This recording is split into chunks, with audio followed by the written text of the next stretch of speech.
Hi and welcome. We're now in sociology, looking at the first part of chapter on culture.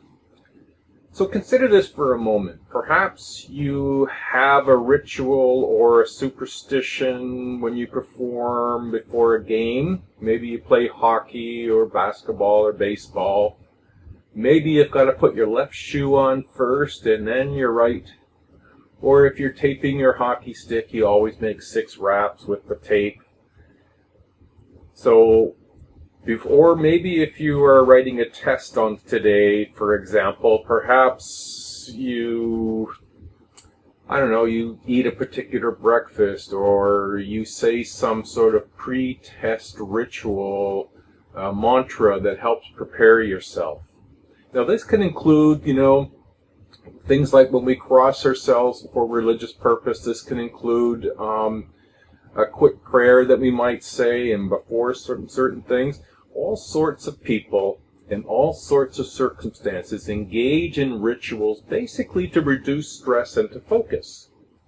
Now, like how these rituals and superstitions can contribute to how we feel prepared or in control, culture offers tools to help people to solve problems easier, like what crops to plant, how to build a house.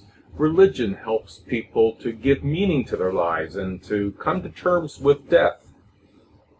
Unlike superstitions, though, which are created by individuals, many cultural norms are widely shared.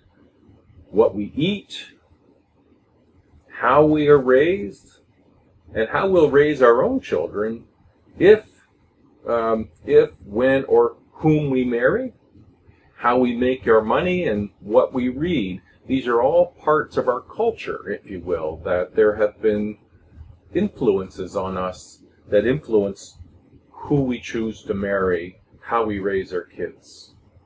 Even people who are themselves on their very individualized still conform to most cultural rules. That can include things like, just because I wear shorts in the winter and don't meet that particular norm particularly well doesn't mean that I drive on the left side of the road. I adhere to most other cultural rules, as most of us do, but we still have some degree of individuality. Now, culture refers to the knowledge, language, values, customs, and material objects that are passed from one person to another, from one generation to the next. And that's a big chunk. So think of that. The knowledge that we have as Canadians about what it is to be in this world today, and the people, the language. Well, our language is certainly different than people from other parts of the world. Spain, China.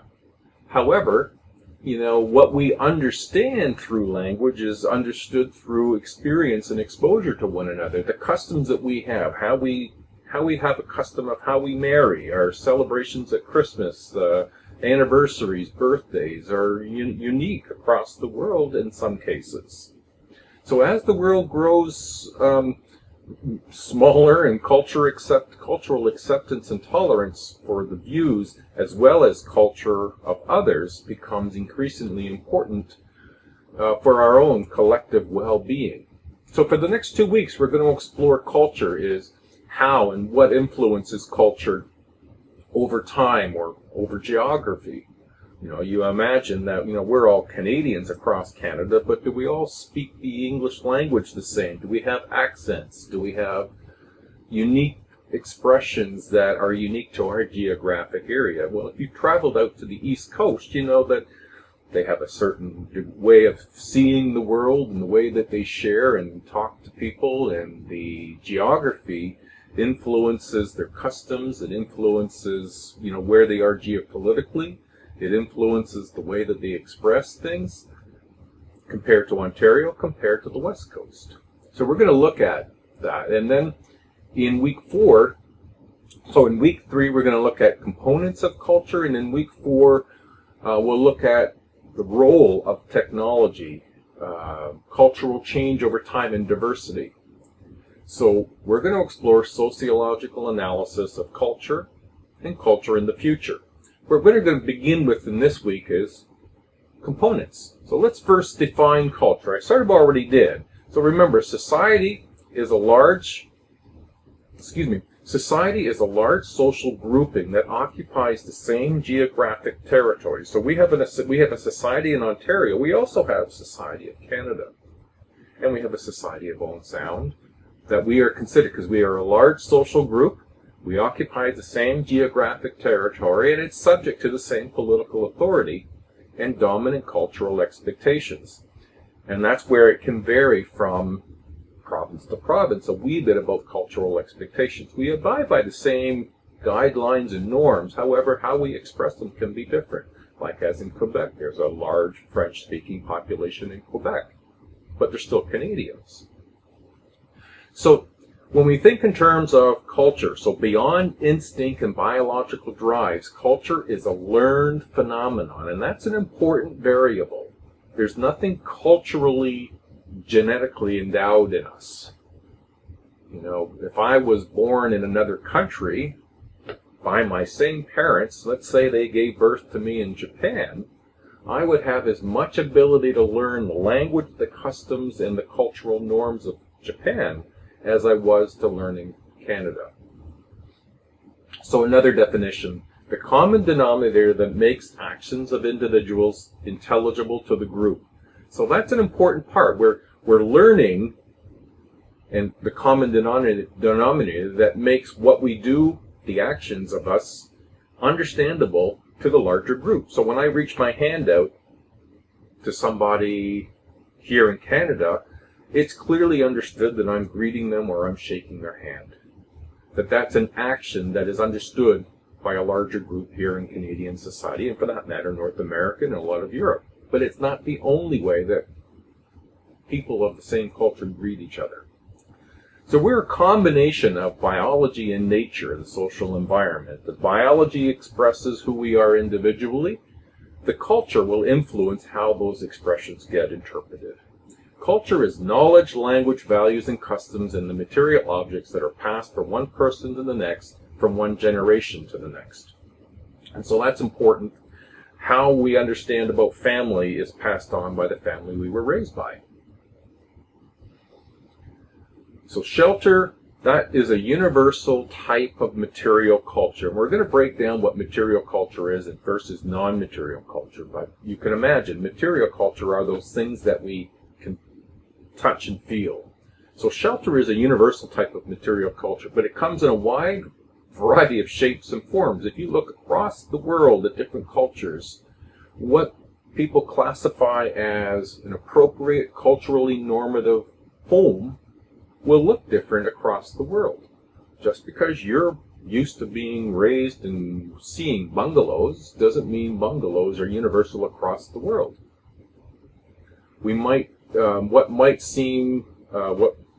for some of the reasons be for the similarities and the differences that you see across cultural examples, well, that's an interesting question. What makes for those differences? So what we're going to begin with is material culture. And material culture is all the physical or tangible creations that members of a society make, use, and share. Now that's that's your houses, that's the businesses that we operate and what we shop at, the malls, that's all the material things. So the things that we make, use, and share. All right? So technology is at the root of a lot of this. Technology is what sociologists indicate it makes use of the raw materials that exist in a particular geographic area, in our case is Canada, and transforms them into useful forms. So we mill trees in order to have 2x4s to build houses. We mill trees in order to break down the pulp into paper. We mill, oil to run our vehicles. So these are the technology is what takes these raw materials and translates them into something that we can use. So by definition, technology is the knowledge, techniques, and tools that make it possible for people to transform resources into usable forms, and the knowledge and the skills required to use them after they have been developed. So just because we have the technology to build cars doesn't mean that everybody knows how to drive one. So we, through our cultural norms, establish means by which, what age can you drive at? That may not be the same across the world. You know, how we drive, what side of the road we drive, these are all part of our culture. So non-material culture, as the other direction, we have material culture we just talked about. Non-material culture are the abstract, intangible human creations of society that influence people's behavior. So what does that include? Well, that includes our language. We didn't use raw materials and technology to develop and use language. Language is non-material. The beliefs that we hold, the values, Canadians have values, Americans have values, Spanish have values, and so every culture has what they value, the thing that they rise above all other things. Rules of behavior. I will post in week 3 a video by an anthropologist looking at human behavior and how we use that to communicate and how that's different across cultures. So rules for behavior, the way we greet, for example, is not the same. We do a handshake, somebody else does a kiss on one cheek, another group does kisses on both cheeks, another group does 3 kisses on alternate cheeks. So gender rules, what it is to be male and masculine and what it is to be female and feminine is non-material because it's culturally defined. The laws, family patterns and marriages, political systems, whether a Democrat or dictator, democratic that is, or dictator, faith, religion, non-religious, or other systems. So when we look at culture, we must still remember material and non-material. Now, there's also what we know as cultural universals. And cultural universals exist in all cultures, that's why they're universal, and are made up of people such as, these cultures are made up of people, and this was the work done by George Murdoch many years ago, and he basically sort of determined there were about 70 universals. There were customs and practice that occur across all societies, and some of them are related to appearance, that is to say, what we choose to wear is a universal, but what we wear and what that looks like in different cultures can be variable, but we all choose to adorn ourselves with something that separates us from others or that is a desired. Social institutions, there's a universal. All cultures have families. That's a social institution. Economy, cultures have an economy. Now, not all of them exchange the same money and at the same rate, and that is not the only thing that cultures will trade. So the customs and other cultural components, how the process of getting married and starting a family may vary, and that custom of marriage will vary. So although there are some cultural universals, there are 4 common non-material cultural components, and I'll run through them one at a time. And this is what makes up the components of culture. Symbols is number 1.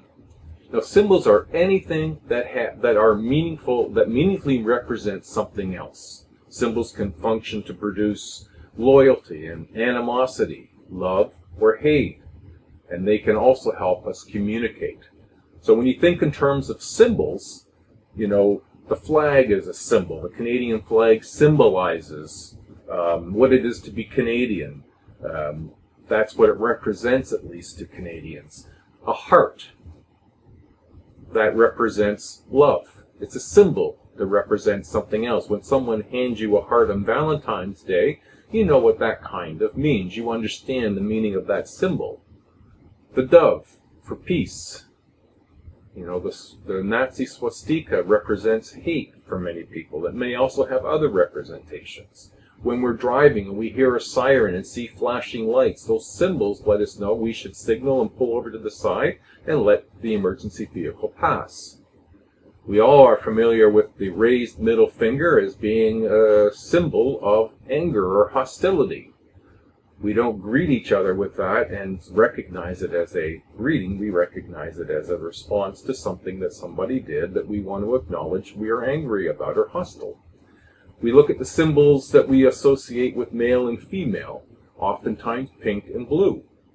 And that's not the limit, of course, but it's an example of symbols meaning other things. Now, there's a key. The key here is that there may be one symbol, but it's interpreted differently by various cultures. You know, the signals that we might for thumbs up or okay or any number of symbols may not be interpreted by all cultures in exactly the same way. And so something that you might take for granted as a normal gesture in your culture may not be understood and received in the same manner in another culture. Now, media, commercials, clothing, cosmetics, medications depict who their market is and what it is to be considered desirable. So oftentimes we see these examples in commercials that let us know what's desirable, what's good, what's bad. This is somewhat based on values, and it's helping shape belief. That's why sometimes the issue you will hear around commercials and marketers is that they're marketing to children. Well, they're doing so in order to establish, if you will, a regular view and a regular expectation of what's desirable. So when they become older and consumers themselves, they'll continue to purchase something that they've learned this is what's expected. It may not be desirable. It may not be okay.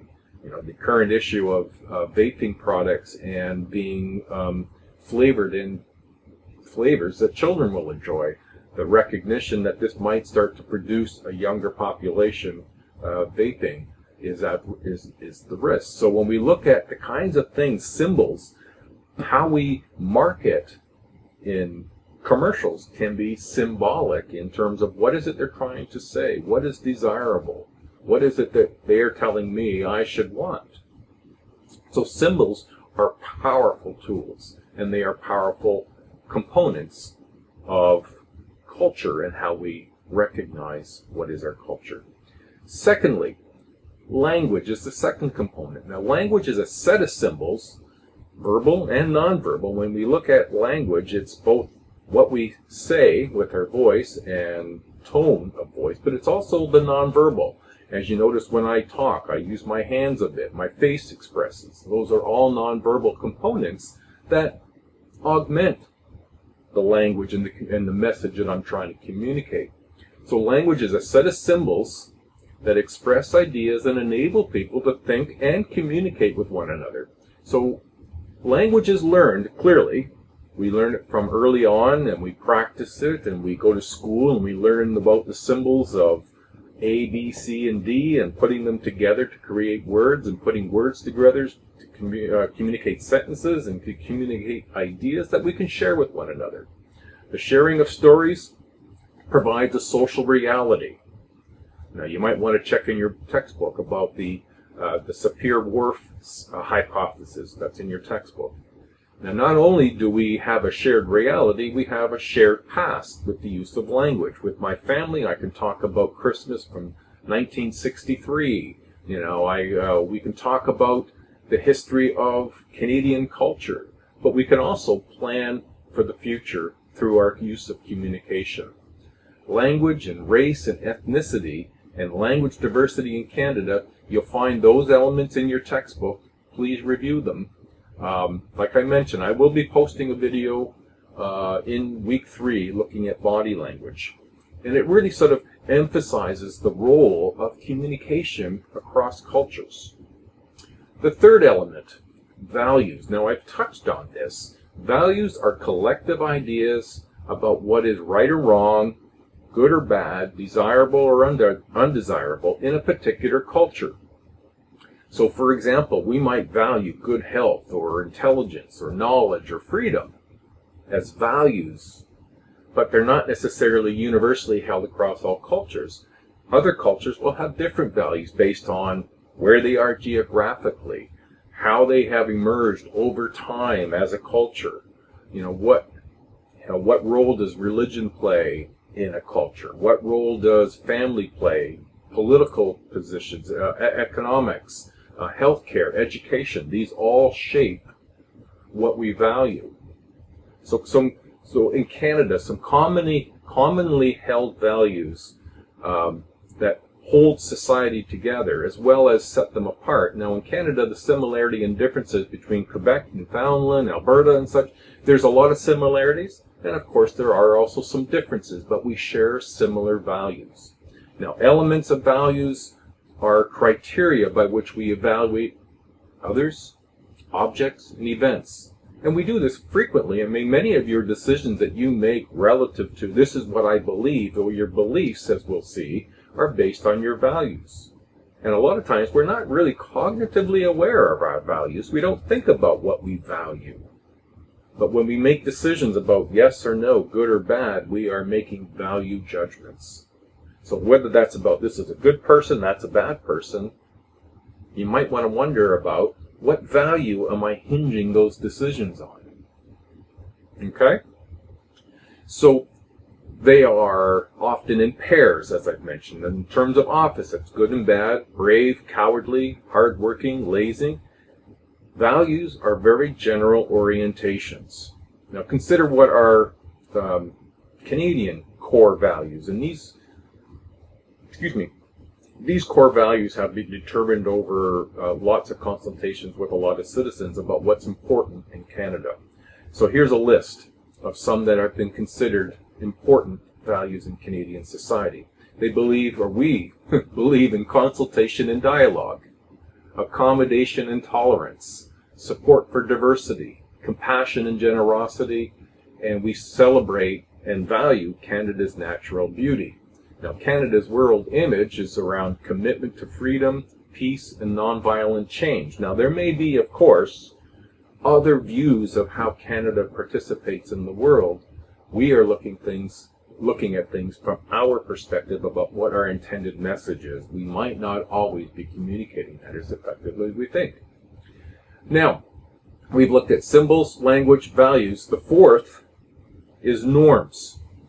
Norms are the established set of rules of behavior or standards of conduct. Norms encourage predictability, stability, and organization in a society. Now, we'll touch on, as we did when we looked at the theories, structural functionalism, for example, is one that sort of argues that society is generally very stable and it doesn't change rapidly. And so norms would be one of the elements that functionalists look to that establish this continuity, this consistency, is that we do have these norms, these rules of behavior. This includes, and I would suggest you might try this out. Do a little test to see what is a norm and what is not a norm. I'm wearing shorts in the wintertime. I get lots of feedback from people asking me if I'm okay, if I'm crazy, or do I know it's cold. This is feedback that I get from society, that they're aware that I'm breaching a social norm, and aren't I aware that there's a social norm and I should be wearing long pants? But it's not such a serious breach that I go to jail or I'm somehow punished. It's just something that falls on that fine line. I think what we'll get into is that it falls on the line of what we would consider a folkway, and we'll get into that. So when we look in terms of norms, marriage is something that is valued in Canadian society, and norms will tell us how to be a good husband and a good wife.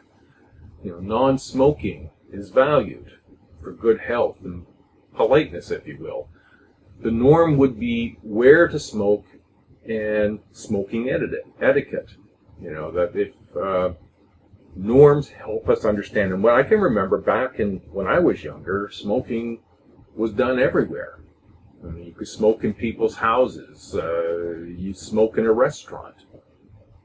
But I have also seen that norm shift where there's a stronger movement towards, if you're going to smoke in the area that doesn't affect everybody the same way. I mean, I can remember being in restaurants and finding my food tasting different because people around me were smoking in a restaurant when I was a child. We don't find that to happen anymore, and that's because the norm has changed. So they're not stable insofar as they don't ever change, but they can change, and they can change relatively quickly, and within one's lifetime is considered relatively quickly. Norms can be formal, which are written down as laws. So we have norms that are like laws. Norms can also be informal. They're unwritten standards of behavior understood by people who share a common identity. Now there are things that are known as sanctions, and sanctions are rewards for appropriate behavior and punishment for inappropriate behavior. Consider insurance. Insurance companies will often reward you for safe driving over a certain amount of time. You might get a lower rate. Whereas if you continue to breach the law, you may find your car insurance is stopped. You have to find someone else to get insurance from, or you may not get insurance. So there are sanctions that are built in throughout our norms. Norms can be described in form of folkways, mores, and laws, and we're going to break these down individually. Folkways are informal norms or everyday customs that may be violated without a serious consequence within a particular culture. So, for example, brushing teeth, kinds of clothing that we wear. My wearing shorts in the winter. People, they often tell me it's cold and shouldn't I put pants on, or are you crazy? Gestures, how we communicate using gestures are folkways. When I mention teeth brushing, it's not a law that you must brush your teeth, and if you didn't brush your teeth for 4 or 5 days, others might comment about your breath. And so you haven't followed the norm. Get into the bathroom and brush your teeth. But there's no serious consequence. It's not a written law. Gestures, religious fastings, kinds of cars we buy, whether that's all related to folkways. They're not laws, they're informal rules or guidelines. Now, mores, M-O-R-E-S, are more strongly held norms, and they have a moral or an ethical connotation that may or may not be violated without serious consequences in a particular culture. So these have more of there aren't laws, but there are stronger held beliefs about, no, you don't cross that ethical line, cheating on an exam. If you get away with it and someone finds out, they might really change how they view you. That's a mores.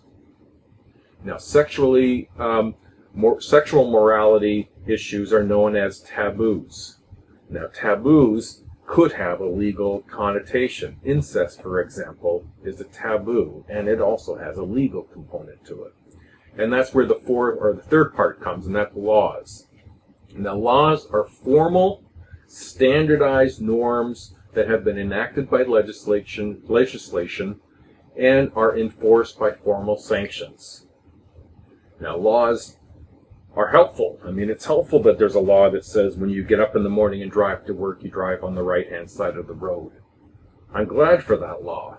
I'm glad that everybody abides by that law. It makes it safe for us to go to work. There's laws that protect us in our lives. There's laws that protect us in the way we interact with one another and the things that we have permission to do or not permission to do. Okay. This just gives you an overview of how these components of culture are related to each other. Now, values are drivers of norms. Folkways, mores, and laws are forms of norms, and taboos are the extreme forms of mores. Now, this is not the end of culture. We'll do a part 2, and in that part 2, we'll look at the role of technology and the larger scope of culture. All right, everybody. Keep up the good work.